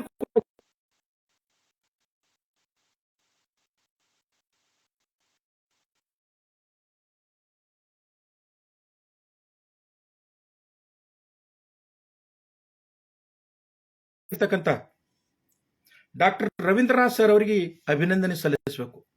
ಮತ್ತೆ ಈಗಿರ್ತಕ್ಕಂಥ ಎಡಿಜಿಪಿ ಅರುಣ್ ಕುಮಾರ್ ಚಕ್ರವರ್ತಿ ಸರ್ ಅವರು ಕೂಡ ನಾವು ಅಭಿನಂದನೆ ಸಲ್ಲಿಸಬೇಕಾಗಿದೆ. ಕಾರಣ ಏನೆಂದರೆ, ಕರ್ನಾಟಕದಲ್ಲಿ ಹುಡುಕಿ ಇನ್ನೂ ಬಿಲದಲ್ಲಿರ್ತಕ್ಕಂಥ ಹುಳುಗಳು ಹೊರಗೆ ಬಂದಿಲ್ಲ. ಬೇಡ ಜಂಗಮ ಹುಡುಕಿ ತೆಗೆದಾಗ 1097 ಮಂದಿಯ ಬೇಡ ಜಂಗಮ ಅಂದ್ರೆ ನಕಲಿ ಬೇಡ ಜಂಗಮರ ವಿರುದ್ಧ FIR ಮಾಡಿರ್ತಕ್ಕಂಥದ್ದು ಡಾಕ್ಟರ್ ರವೀಂದ್ರನಾಥ್ ಸರ್ ಅವರು, DGP DCRB, ಇವರಿಗೆ ನಾವು ಹ್ಯಾಟ್ಸಪ್ ಸಲ್ಲಲೇಬೇಕು. 1097 ಒಂದು ಕುಟುಂಬದಲ್ಲಿ ಸುಮ್ಮ 5 ಜನ ಹಿಡಿದ್ರಂತ ತಿಳ್ಕೊರಿ, ಇವರು 50,000 ಬೇಡ ಜಂಗಮರಾಗ್ತಾರೆ. 6,000 ಬೇಡ ಜಂಗಮರಾಗ್ತಾರೆ. ಸುಮ್ಮ ಹಿಡಿದ್ರು ಸಿಕ್ಕಿ ಬಿದ್ದಿರ್ತಕ್ಕಂಥವ್ರು. ಇನ್ನು ಸಿಕ್ಕಿ ಬೀಳದೇ ಇರ್ತಕ್ಕಂಥವ್ರು ಈ ಎಲ್ಲಾ ಅಂಕಿ ಅಂಶಗಳನ್ನು ಕ್ರೋಢೀಕರಣ ಮಾಡಿ, ಅಂದ್ರೆ ಸಮೀಕ್ಷೆಗೆ ಹೋಗಿರ್ತಕ್ಕಂತಹ ಶಿಕ್ಷಕರನ್ನು ಬೆದರಿಸಿ ಆ ಸಮೀಕ್ಷೆ ಫಾರಂದಲ್ಲಿ ಬೇಡ ಜಂಗಮ ಅಂತೇಳಿ ಸೇರಿಸಿ ಇವತ್ತ ಮೂಲ ಪಾಲಿನಲ್ಲಿ ಅವರು ಕೂಡ ಪಾಲುದಾರರಾಗಿರ್ತಕ್ಕಂಥದ್ದನ್ನು ಕೂಡ ನಾವು ಗಮನಿಸ್ತಾ ಇದ್ದೀವಿ. ಅವರಿಗೂ ಕೂಡ ಈ ಒಳ ಮೀಸಲಾತಿಯಲ್ಲಿ ಅವಕಾಶ ಕಲ್ಪಿಸಿರ್ತಕ್ಕಂಥದ್ದು. ಇನ್ನೊಂದು ಮುಖ್ಯವಾಗಿರ್ತಕ್ಕಂಥ ವಿಷಯ, ಈ ಎಲ್ಲ ಅಂಶಗಳನ್ನು ಕೂಡ ಗೌರವಾನ್ವಿತ ಆಯೋಗ ಗಮನಿಸಬೇಕಾಗಿತ್ತು. ಯಾವುದು? ನಕಲಿ ಬೇಡ ಜಂಗಮರ ಬಗ್ಗೆ, 1988ರಲ್ಲಿ ಸರ್ಕಾರದ ಬೇಡ ಜಂಗಮರ ಬಗ್ಗೆ ಇರ್ತಕ್ಕಂಥ ಕಾಯ್ದೆಯ ಬಗ್ಗೆ, ಆಮೇಲೆ DCRB ಡಾಕ್ಟರ್ ರವೀಂದ್ರನಾಥ್ ಸರ್ ಅವರು ಒಂದು ಸಾದರಪಡಿಸಿರ್ತಕ್ಕಂಥ ಆ ಬೇಡ ಜಂಗಮ ಕೇಸ್ಗಳ ಬಗ್ಗೆ ಅವರಿಂದ ಏನಾದರೂ ಮಾಹಿತಿ ತಗೋಬೇಕಾಗಿತ್ತು. ಯಾವ್ಯಾವ ಜಿಲ್ಲೆಯಲ್ಲಿ ಎಷ್ಟು ಜನ ಕೇಸ್ಗಳಿವೆ ಅವನ್ನು ಗಣತಿದಾರಿ ಕಳಿಸಿದ್ರೆ ಅವ್ರನ್ನ ಹೊರತುಪಡಿಸಿ ಅವರು ಗಣತಿ ಮಾಡ್ತಾ ಇದ್ರು. ಅದಷ್ಟೇ ಅಲ್ಲದೆ ಮೊನ್ನೆ 2025 ಜೂನ್ 30ನೇ ತಾರೀಕು ಗುಲ್ಬರ್ಗಾ ಹೈಕೋರ್ಟಿಂದ ಒಂದು ಜಜ್ಮೆಂಟ್ ಕೂಡ ಆಯಿತು. 88ಕ್ಕೆ ಇದೆ, ಮೊನ್ನೆ ಜಜ್ಮೆಂಟ್ ಕೂಡ ಆಯ್ತು. ಏನು? Government of Karnataka versus Ravindranatha Swamy ಅಂತ. ವೀರಶೈವ ಜಂಗಮರು ಅಥವಾ ಲಿಂಗಾಯತ ಜಂಗಮರು ಬೇಡ ಜಂಗಮರು ಅಲ್ಲ ಅಂತ. ಸಮೀಕ್ಷೆಯಲ್ಲಿ ಎಷ್ಟು ಜನ ಬೇಡ ಜಂಗಮ ಬರೆಸಿದ್ದಾರೋ ಗುಲ್ಬರ್ಗ, ಬೀದರ್, ಯಾದಗಿರಿ, ರಾಯಚೂರು, ಭಾಗಶಃ ಕರ್ನಾಟಕದಲ್ಲಿ ಬರೆಸಿರ್ತಕ್ಕಂಥವ್ರು ಭಾಗಶಃ ನಕಲಿ ಬೇಡ ಜಂಗಮರು ಇದ್ದಾರೆ. ಈ ಅವರ ಅಂಕಿ ಸಂಖ್ಯೆಗೆ ಅನುಗುಣವಾಗಿ ನಮ್ಮ ಮೂಲ ಮೀಸಲಾತಿಯಲ್ಲಿ ಅದನ್ನು ಅವರಿಗೆ ಭಾಗ ತೆಗೆದಿರ್ತಕ್ಕಂಥದ್ದು ಕೂಡ ಇದು ಸರಿಯಾದ ಕ್ರಮವಲ್ಲ. ಇದು ಸಾಮಾಜಿಕ ನ್ಯಾಯದ ವೈಲೇಷನ್ ಅಂತಕ್ಕಂಥದ್ದು ನನ್ನ ಅಭಿಪ್ರಾಯ. ಅದಕ್ಕಾಗಿ ಈ ನಕಲಿ ಬೇಡ ಜಂಗಮರನ್ನು ಹೊರತುಪಡಿಸಿ ಅವ್ರನ್ನ ಹೊರಗಡೆ ಹಾಕಿ ಅವರಿಗೆ ಮೀಸಲಾತಿಯನ್ನು ನಿಗದಿಗೊಳಿಸ್ತಕ್ಕಂಥ ಕೆಲಸ ಗೌರವಾನ್ವಿತ ಆಯೋಗ ಮಾಡಬೇಕಾಗಿತ್ತು, ಅದು ಆಗಿಲ್ಲ. ಸೊ ಅದಕ್ಕಾಗಿ ಸ್ನೇಹಿತರೆ, 3 ವಿಷಯಗಳ ಬಗ್ಗೆ ವಲಯ ಸಮುದಾಯದ ಜನರಿಗೆ, ವಲಯ ಸಮುದಾಯದ ನಾಯಕರಿಗೆ ಕೇಳ್ತಾ ಇದ್ದೀನಿ, 3 ವಿಷಯದ ಬಗ್ಗೆ ತುಂಬ ಗಮನ ಹರಿಸಬೇಕು. ನಮ್ಮ ಏನು ಸಮುದಾಯದ ಜನ ಆದರೂ ಆ ನಮ್ಮ ಸಮುದಾಯವನ್ನು ಮಾದಿಗ ಪಟ್ಟಿಯಲ್ಲಿ ಸೇರಿಸಿರ್ತಕ್ಕಂಥದ್ದು ಪುನಃ ನಮ್ಮ ವಲಯ ಪ್ರವರ್ಗದಲ್ಲಿ ಸೇರಿಸಬೇಕು. 1. ಎರಡನೇದಾಗಿ ಕ್ರೈಸ್ತ ಧರ್ಮದವರು ಮಾದಿಗೆ ಎಂದು ಬರೆಸಿರ್ತಕ್ಕಂಥದ್ದನ್ನು ಪುನರ್ ಪರಿಶೀಲನೆ ಮಾಡಬೇಕು. ಚರ್ಚೆಗಳ ಮೂಲಕ ಸಮೀಕ್ಷೆದಾರರ ಮೂಲಕ ಪುನರ್ ಪರಿಶೀಲನೆ ಮಾಡಿ ಅವರನ್ನು ಆ ಪಟ್ಟಿಯಿಂದ ಕಟ್ ಮಾಡಬೇಕು. 4ನೇದಾಗಿ ಸರ್ಕಾರಕ್ಕೆ ಶಿಫಾರಸು ಮಾಡಿರ್ತಕ್ಕಂಥ ಕ್ಯಾರಿ ಫಾರ್ವರ್ಡ್ ಮತ್ತು ಆ ಪ್ರವರ್ಗದಲ್ಲಿ ಸೂಟಬಲ್ ಕ್ಯಾಂಡಿಡೇಟ್ ಸಿಗಲಿಲ್ಲ ಅಂದ್ರೆ ಮುಂದಿನ ಪ್ರವರ್ಗಕ್ಕೆ ಅಂದ್ರೆ ಅನ್ಟಚಬಲ್ಸ್ ಸಿಗಲೇ ವ್ಯವಸ್ಥೆನೇ ಆಗಿದೆ. ಈ ಜಾತಿವಾದಿ ಭಾರತದಲ್ಲಿ ಮೇಲ್ವರ್ಗದಲ್ಲಿರ್ತಕ್ಕಂಥ ಅಧಿಕಾರಿಗಳು ನಮ್ಮ ಅಭ್ಯರ್ಥಿಗಳು, ನಮ್ಮ ವಿದ್ಯಾರ್ಥಿಗಳು, ಮುಂದೆ ಭವಿಷ್ಯದಲ್ಲಿ ನಮ್ಮ ಮಕ್ಕಳು ಎಲಿಜಿಬಲ್ ಇದ್ದರೂ ಕೂಡ ಅವರಿಗೆ ನಾಟ್ ಫಿಟ್ ಸೂಟಬಲ್ ಕ್ಯಾಂಡಿಡೇಟ್ ಹತ್ರ ಕೊಡ್ತಾರಿಲ್ಲೊಂದು, ಇನ್ಸಫಿಷಿಯೆಂಟ್ ವರ್ಕ್ ಅಂತ ಕೊಡ್ತಾರಂದು, ಹೀಗೆ ಯಾವುದಾದ್ರೂ ಒಂದು ಸಣ್ಣ ರಿಮಾರ್ಕ್ ಹಚ್ಚಿ ಅವರಿಗೆ ಡ್ರಾಪ್ ಮಾಡಿ ಆ ಹುದ್ದೆಗಳು ಸ್ಪೃಶ್ಯ ಜನಾಂಗಕ್ಕೆ ಕೊಡೋದ್ರ ಮೂಲಕ ಎಲ್ಲರಲ್ಲೂ ಕೂಡ ಅವರೇ ತುಂಬಿಬಿಡ್ತಾರೆ. ಇವ್ರ ಕೈಯಲ್ಲಿ ಬರೀ ತಟ್ಟೆ ಮಾತ್ರ ಉಳಿತೆ. ಇದನ್ನು ನಾವು ಸೂಕ್ಷ್ಮವಾಗಿ ಗಮನಿಸೋದ್ರ ಮೂಲಕ ಆ ಒಂದು ಶಿಫಾರಸನ್ನು ಕೂಡ ರದ್ದುಪಡಿಸಲು ಗೌರವಾನ್ವಿತ ಸರ್ಕಾರಕ್ಕೆ ಕೇಳಬೇಕು. 2ನೇದಾಗಿ ಬೇಡ ಜಂಗಮ್ಮ ಜಜ್ಮೆಂಟು ಮತ್ತು ಈ ಕ್ರೈಸ್ತ ಮತಾಂತರ ಜಜ್ಮೆಂಟು ಇವುಗಳನ್ನು ಆಧಾರದ ಮೇಲೆ ಈ ಮೀಸಲಾತಿಯಲ್ಲಿ ಬಂದಿರತಕ್ಕಂಥ ಎಲ್ಲ ನಕಲಿ ಏನು ಫಲಾನುಭವಿಗಳಿಗೆ ಅವರನ್ನು ಹೊರಗೆ ಹಾಕಿಸ್ಬೇಕು. ಹಾಗೆಯೇ ಬೌದ್ಧರಾಗಿರ್ತಕ್ಕಂಥ ಜನಾಂಗದ ನಿಖರವಾದ ಮಾಹಿತಿಯನ್ನು ಅದರಲ್ಲಿ ಸೇರಿಸಬೇಕು. ಧರ್ಮದ ಕಾಲಂ ಅದರಲ್ಲಿ ಸೇರಿಸಲೇಬೇಕು. ಆ ಮೂಲಕ ನಮಗೆ ಈ ಒಳ ಮೀಸಲಾತಿಯನ್ನು ಕಲ್ಪಿಸಿಕೊಡಬೇಕು ಅಂತಕ್ಕಂಥ ಮಾತನ್ನು ನಿಮ್ಮೆಲ್ಲರ ಗಮನಕ್ಕೆ ತರ್ತಾ ಸ್ನೇಹಿತರೆ, ವಾಸ್ತವಿಕ ಸಂಗತಿ ಎಲ್ಲರಿಗೂ ಗೊತ್ತಿದೆ. ವಾಸ್ತವಿಕ ಜನಸಂಖ್ಯೆಯ ಸಂಗತಿ ಇಡೀ ಕರ್ನಾಟಕದಲ್ಲಿ ಭಾಗಶಃ ಸುಮಾರು 2 ರಿಂದ 4 ಲಕ್ಷ ಜನಸಂಖ್ಯೆ, ಹೊಲೆಯರ ಜನಸಂಖ್ಯೆ ಹೆಚ್ಚಿದೆ. ವಾಮ ಮಾರ್ಗದ ಮೂಲಕ ಕೆಲವೊಂದು ಈ ಮಾದಿಗ ಸಮುದಾಯದ ನಾಯಕರಾಗಬೇಕು ಅಂತಕ್ಕಂಥವ್ರು ವಾಮ ಮಾರ್ಗದ ಮೂಲಕ ಮತ್ತು ಕಾಣದ ಕೈಗಳನ್ನು ಬಳಸಿಕೊಳ್ಳುವುದರ ಮೂಲಕ ಮತ್ತು ಈ ಸಮಿತಿಯ ಒಳಗೆ ಅವರ ಪ್ರತಿನಿಧಿಗಳು ಇರುವುದರ ಮೂಲಕ ಈ ರೀತಿಯ ಅವಘಡಗಳನ್ನು ಮಾಡಿ ನಮ್ಮ ಜನಸಂಖ್ಯೆಯನ್ನು ಕಡಿಮೆ ಮಾಡಿ ಅವರ ಜನಸಂಖ್ಯೆಯನ್ನು ಹೆಚ್ಚಿಗೆ ಮಾಡಿಸಿಕೊಂಡು ಇವತ್ತಿನ ದಿವಸ ಭಾಗಶಃ ಮೀಸಲಾತಿಯನ್ನು ಕಬಳಿಸುವ ಸಲುವಾಗಿ ಹುನ್ನಾರ ಮಾಡ್ತಾ ಇದ್ದಾರೆ. ಅದಕ್ಕಾಗಿ ನಮ್ಮ ಜನಪ್ರತಿನಿಧಿಗಳ ಮೂಲಕ ಈ 4 ಅಂಶಗಳನ್ನು ಅವರ ಗಮನಕ್ಕೆ ತಂದು ಇದರ ಬಗ್ಗೆ ಸ್ಪಷ್ಟತೆ ಆದ ನಂತರ ಆದಾಗ್ಯೂ ಕೂಡ ಅವರಿಗೆ ಹೆಚ್ಚಿನ ಮೀಸಲಾತಿ ಸಿಗುತ್ತಂದು ಕೊಟ್ಟುಬಿಡಿ. ಆದರೆ ಈ ಒಂದು ಗೊಂದಲಗಳು, ಈ ಅನ್ಯಾಯಗಳನ್ನು ಸರಿಪಡಿಸದೆ ಈ ಒಳ ಮೀಸಲಾತಿಯನ್ನು ಜಾರಿಗೊಳಿಸಬಾರದು ಅಂತೇಳಿ ನಾನು ಗೌರವಾನ್ವಿತ ಕರ್ನಾಟಕ ಘನ ಸರ್ಕಾರಕ್ಕೆ ಮನವಿಯನ್ನು ಮಾಡ್ಕೋತಾ ಇದ್ದೀನಿ. ನಮ್ಮ ಯುವಕರು ಇದರ ಬಗ್ಗೆ ಧ್ವನಿ ಎತ್ತಲಿ ಅಂತೇಳಿ ತಮ್ಮೆಲ್ಲರಲ್ಲೂ ಕೂಡ ಪ್ರಾರ್ಥನೆ ಮಾಡಿ ನನ್ನ ಮಾತಿಗೆ ವಿದ ಹೇಳ್ತೇನೆ. ಜೈ ಭೀಮ್.